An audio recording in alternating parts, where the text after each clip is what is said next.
Paper leak समस्या की जड़ में बाजार का एक बुनियादी नियम है। प्रोडक्ट की शॉर्टेज हो और डिमांड ज्यादा हो तो रेट बढ़ जाता है।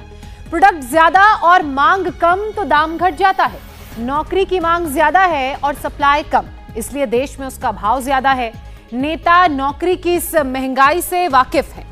वो अपनी राजनीति को चमकाने के लिए नौकरी की महंगाई का इस्तेमाल करते हैं। चुनावी फायदों के लिए सरकारें नौकरी का कोटा रोक कर रखती हैं और ऐन चुनाव के वक्त उसकी सप्लाई को बढ़ा दिया जाता है ताकि वोट बटोरा जा सके। चुनावों से पहले ये स्टंट होता है।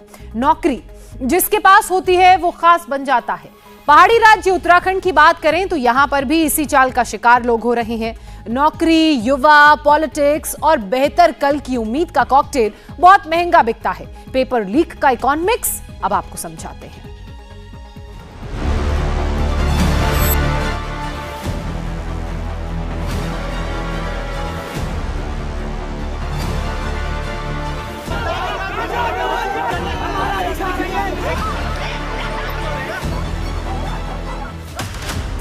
इस स्मार्टफोन के युग में भी ये फोटो स्टूडियो बना के साल में 30 लाख कमा रहे हैं। आपको भी ये कमाना है, उनसे सीखना है तो फ्रीडम ऐप को अभी डाउनलोड कीजिए।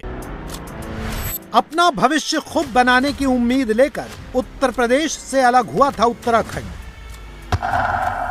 2000 में इसकी स्थापना हुई।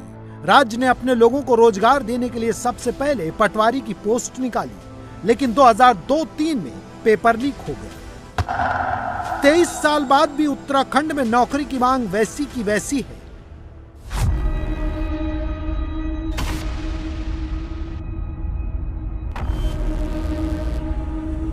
नौकरी की तलाश में उत्तराखंड के लोग वैसे ही राज्य छोड़ रहे हैं, लेकिन सरकारें लगातार नौकरी को मुद्दा बनाकर अपनी राजनीति चमका रही हैं।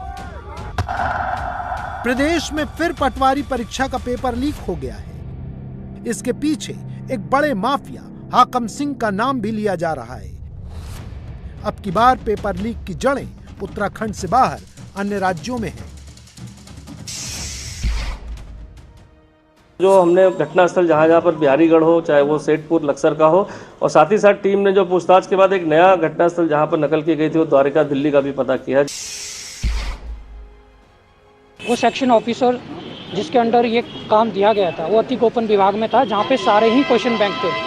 अगर सेक्शन ऑफिसर उसमें इन्वॉल्व है और पटवारी का पेपर पेन ड्राइव अंदर ले जाकर बाहर लीक किया गया है, तो हमको ये पूरी हमारी आशंकाएं हैं कि जो हमारा पेपर है, यूके मेंस का जो पेपर है, पीसीएस का मेंस का जो पेपर है हमारे यहाँ पे, उसको तो लीक करना और भी आसान है। उसके लिए कैमरे या पेन ड्राइव ले जाने की जरूरत नहीं है।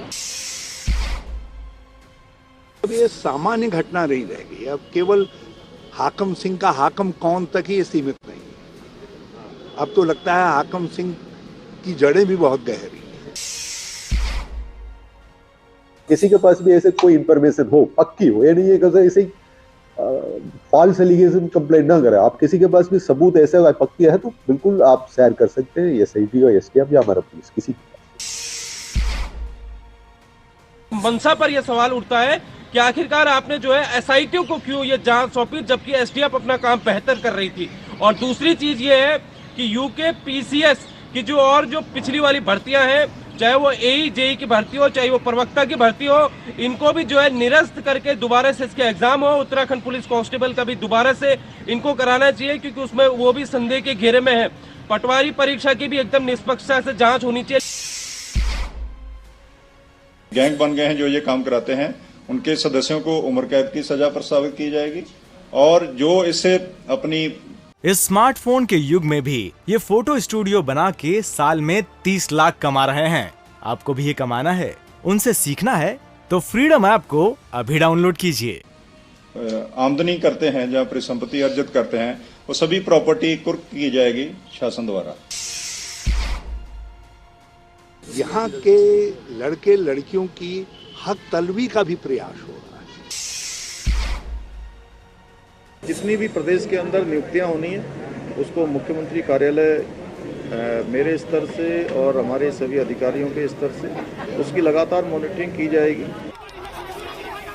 सरकारी वायदों और दावों का कोई असर नहीं दिखता। पेपर लीक हर सरकार की पहचान बन चुकी है, क्योंकि नौकरी की मांग है और इसमें मुनाफा भी बहुत है। उत्तराखंड में पेपर लीक के एक बड़े आरोपी की संपत्ति 111 करोड़ रुपए बताई गई है। ऐसे ही देश भर में नौकरी के नाम पर पेपर लीक का कारोबार अरबों खरबों रुपए का बताया जाता है।